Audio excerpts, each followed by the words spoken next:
I wanted to talk today about a conversation that I had with a dear friend who's starting out as a counsellor, dealing with different aspects of people's mental well-being. And we were talking about this whole idea of, at the beginning, when you first start doing this stuff, when you start helping people, you'll put out a lot of content for absolutely nothing. So you're putting out a lot and you're doing a lot, and it's essentially for donations in comparison to, say, some of the bigger names in the field who are charging appropriately. And it made me think about the whole idea of money and the sense of unworthiness. We're programmed, obviously, by watching our parents, watching things around us, our environment, to accept a certain level of income.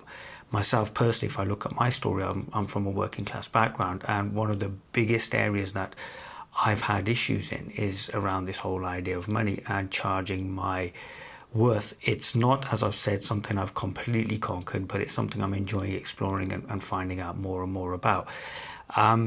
They talk of, I believe in the NLP world, something called a wealth thermostat, and the theory goes as follows: that you are set to earn X amount of money, similar to a thermostat in a room. When it gets above a certain temperature, the air conditioning kicks in and it brings the temperature down. And we all have an internal wealth thermostat. It's shown in the fact that you'll see that 80% of lottery winners will have lost the money that they, that they've won within 2 years of actually winning the lottery, because of the fact that their internal thermostat as to what they can actually accept is set so low. And for a lot of people who get into this whole arena of helping people out in this whole spiritual arena, in this whole kind of self-help or counseling or mentoring, tend to generally, and I'm not saying this is this is for everybody across the board, but tend to come from a background where they've seen a lot of pain, they've seen a lot of suffering, and have had to deal with a lot of conditioning, generational or otherwise, and see through it in order to be in that position to be able to help others. What then happens is, because of all the grief that they've kind of gone through in their lives, and they've probably not really lived a normal life with the wife, 2.4 kids, and the career and what have you, when it comes to doing normal day-to-day things, and it's something I've found myself as well, they're kind of a bit out their depth. Nothing is, it's probably most pronounced when it comes to this whole idea of charging what you're worth, because there is this conditioning that you're meant to be giving of your services freely, but at the same time, there is this whole idea of, you've got to make a living as well somehow and provide for you and yours. So this kind of contradiction creates this agitation. And what I found is, it's like a lot of the times you just don't feel you're worthy of accepting more. I myself, like I said, I've become aware more and more of my programs as regards this whole idea of money and of those people around me. And sometimes you can see people making a lot of money and then giving it away as fast as they're making it, or there's others who are taking their time slowly but surely, but are terrified of taking that next step, because invariably as money comes in, you're able to do more, which is more responsibility, and that can be hard for somebody who's struggled with responsibility all their lives.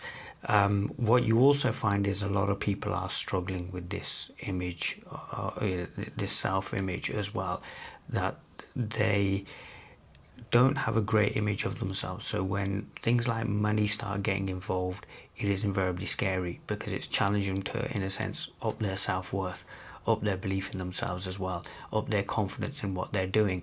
And sometimes at the beginning, when we're not charging and we're giving out all this information, it is technically a confidence issue, which is something that over time, as you start seeing feedback from what you're doing, you'll find that your confidence will build and you'll be in a position to want to charge appropriately.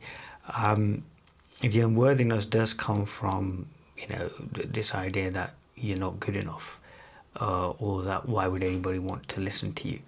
And it is something that, although it's difficult, it is something that can be overcome. It just, again, as I've said in previous videos, requires an honest conversation with yourself as to what you're looking to try and do, where you're trying to go. Now, when that's happening, it's important to take your time. We all, want to be doing amazing work and affecting lots of people. And that does happen over time. It's something I'm finding a lot more of, nowadays.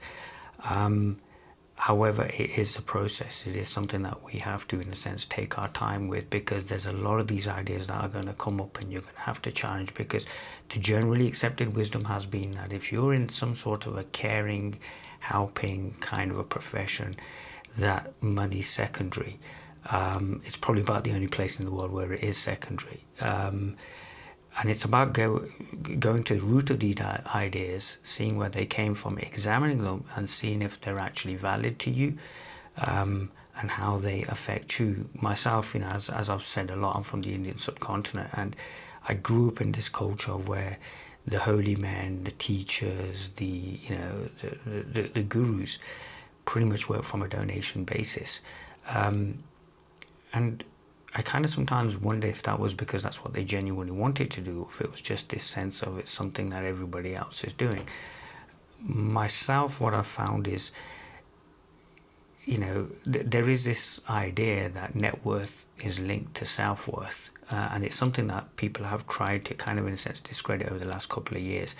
However, it tends to be one that's generally accepted, bits of wisdom in the whole financial abundance industry. If your net worth is set at a certain point, then examine that in relation to your self-worth, and what you will find is it does, and I hate to say this, come down to your self-worth. I found myself at times engaging in quite negative self-talk, not being able to take compliments, and it's something I'm becoming more and more aware of. And as I become more aware of it, I'm finding I have more confidence in what I'm doing. As I have more confidence in what I'm doing, I'm opening up and speaking a lot more freely. But it's incredible how the two, self-worth and net worth, are kind of linked and stuff. So this sense of unworthiness could quite easily be linked to our own concept of self, how we view ourselves, how we feel others view us as well. I know that's been a case in a lot of the work I've done, and it's just something I want to share, because I feel sometimes, although we're trying to do really good work and putting out a lot of content and really helping people, this kind of, in a sense, discord within us of our self-worth and our net worth is causing the agitation whereby we're literally driving down the street with the brakes on, so that we might make some progress, but overall it's a case of one step forward, two steps back. So sometimes by working on what we actually are, we may find that as we start improving our concept of self and actually start trusting ourselves and the work we do and gaining confidence in what we do, that we may find an increase in net worth, which, as I've said before in other videos, then allows us to do the work that we really want to do. Because the amount of times I've seen people doing some really, really good stuff and point out some really good content, but what happens is they get to a certain point where they realize they can't offer more because of the fact that invariably there isn't enough resources, there isn't enough funding, for them to carry on and do the work that they want to do. And it invariably comes down to this idea of worth. If I've grown up in a working class family and everybody around me has earned a certain amount, that's why there's that thing of, you'll be the net worth of the five, closest people you hang around with. So you'll actually be able to see the impact you're going to make based on pretty much the people around you, the environment you're in, the kind of company you keep, the kind of self-talk as well. Because if you were to just, for example, just look at some of the bigger name speakers in the field or the bigger name therapists in the field, what you'll find is the way they conduct themselves and act and vice versa is at times at loggerheads with what people starting out are doing who are desperately trying to make a name for themselves. So this idea of worth and this unworthiness needs to be examined by yourself, because it does inevitably point back to you. This whole idea of money just being energy, But it's incredible how we seem to have issues around this whole idea of money and you know, how good and bad it is. And a lot of our programs have been set in childhood by the people we stick around with, our environment and what have you. So if we examine that sense of unworthiness, we'll probably find that it's linked to our idea of worth. And our idea of worth can be changed if we start making the necessary changes, becoming aware of the kind of programs that we run with. And again, slowly but surely, then we can get to the position that we want to, and invariably we'll have found that we've changed for the better because we've been able to drop programs that no longer serve us.